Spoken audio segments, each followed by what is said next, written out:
day répondre beaucoup sur yow c'est le constat est-ce que mën nañ xam yow d'après yow lan la Dakar wala yokku amélioré ko pour mën a accueillir les phases finales. Non,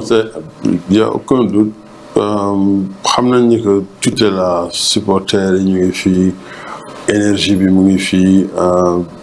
nu ko xale yi di waxee vibe bi ñu créé ci arena bi nit ñi ñëw solu toog courtside àdduna bi yëpp di leen gis. Dakar c'est une ville extraordinaire destination la jege na c'est facile pour ñëw fii dëkk bi bu ñu bëggee promouvoir destination bi y a pas mieux parce que atu yi daal bëri na. Maintenant ñun en tant que ligue lu ñuy manqué mooy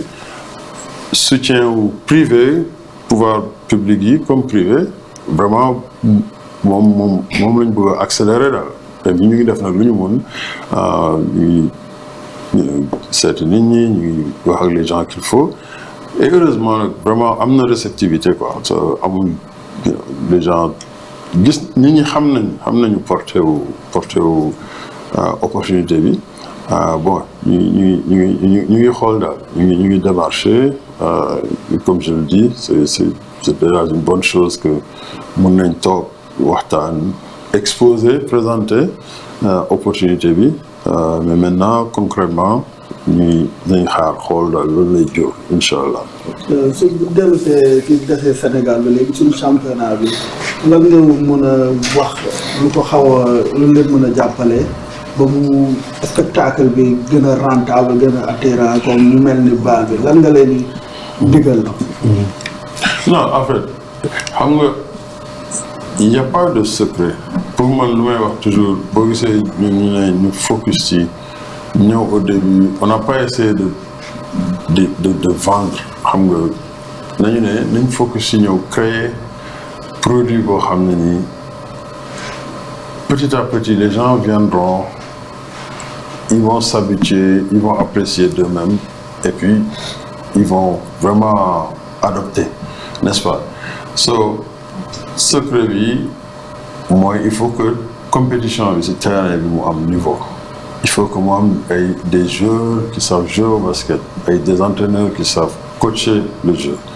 des arbitres qui savent arbitrer et puis aussi des administrateurs de ce sport qui savent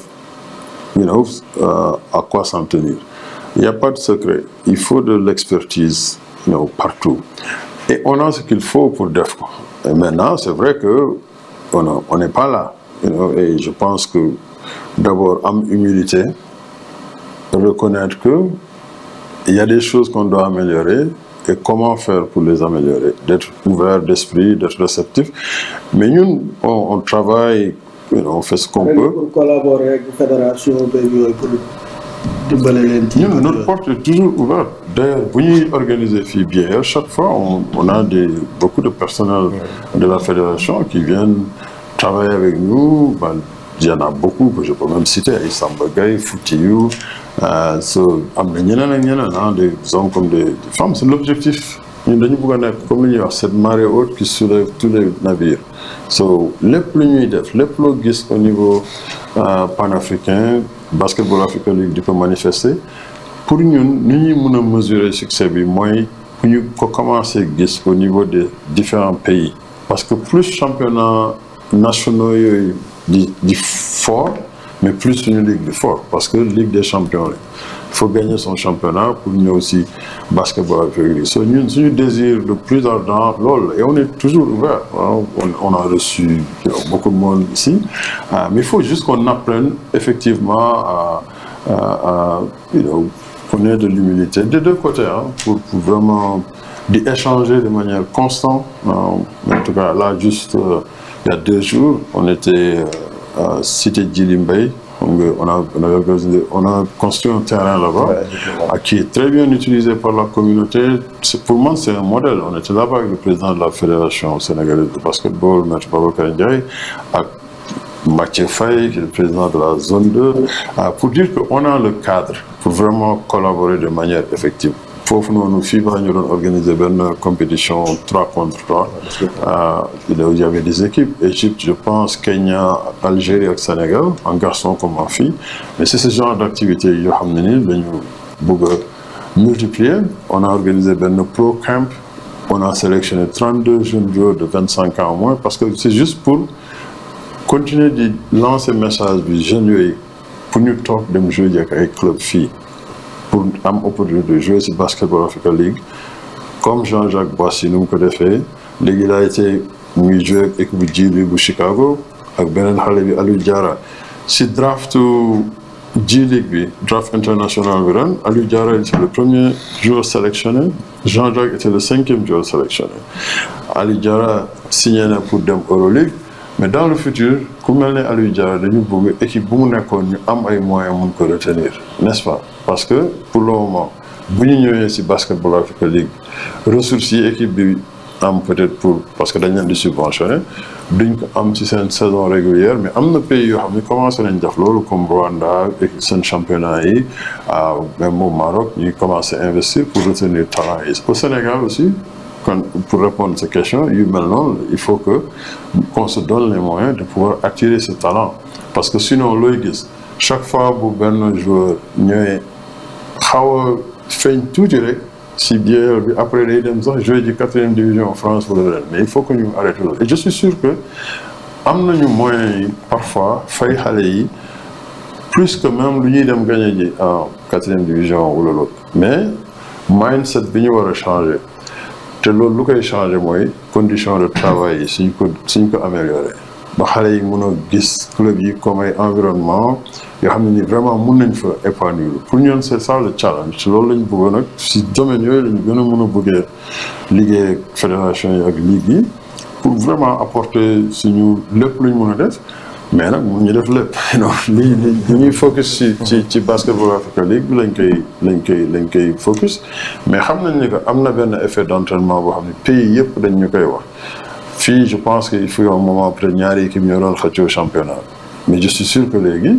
voilà am na motivation te même chose moo am ci yeneen dëkk yi boo gisee que mu nekk Égypte il y a eu 3 équipes qui ont participé. Angola rek moo fi nekk pays boo xam ne ni c'est la même équipe bu ñëw chaque année mooy Petro de Luanda te ñoom ñoo gagné woon championnat bi il y a 2 ans, mais que mu nekk ñoom ak Tunisie ñoo nekkoon équipe les seules 2 équipes, mais ren Tunisie Monastir gagné wul seen championnat, club africain moo ko gagné parce que ñooñu tam ñu ngi doon organiser wu pour opportunité bi. C'est ce qui se passe partout, mais effet d'entraînement boobu lañ bëgg gis, parce que encore une fois pour juste gàttal wax bi mooy li ngay gis nii ci biir rek ñun lu ñuy jox satisfaction mooy suñ ko commencé gis ci suñu championnat national yi salle yu fees du très beau basket et même énergie bi ñuy gis ci Champions League bi ñu gis ko ci ligue locaux yi. Encore merci président, merci de nous accueillir chez vous ici. Et si vous avez quand même un dernier message à lancer à l'endroit des fans de la Basketball Africa League. Non, mais c'est à l'endroit de vraiment tous les fans de basket et du sport en général, parce que ñun daal Afrique dañu am opportunité bu extraordinaire pour utiliser sport. Basketball mooy suñu sport, mais aussi gis nañ ko récemment dem naa cette année suñu match football yi l'occasion de xam nga féliciter saluer suñu gaynde et puis toute l'équipe de la fédération sénégalaise de football ak seen président bu bees Abdoulaye Fall, mais pour continuité bi xam nga suñu frère Augustin Senghor a fait un travail extraordinaire, Aliou Cissé xam nga seen leadership ak li ñu jot a accomplir équipe bu bees bi je n'ai aucun doute dañ continuer loolu. Pape Thiaw c'est un frère et un féru de basket aussi, il est venu chaque année soutenir, c'est l'occasion de le saluer aussi, mais juste pour dire que vraiment man lu ma gën a intéressé mooy naka lañu mën a fexe ba ñuy rayonner, tu vois, te loolu suñu jeunesse moo ñuy permettre loolu talent bi jeunesse bi am à travers nag sport yëpp. Bon basket nag mooy suñu sport foofu la féete te bon foofu lañu bëgg a yem, mais dañu bëgg vraiment lu ñu mën a def pour encourager énergie bu positive, encourager succès, di am ci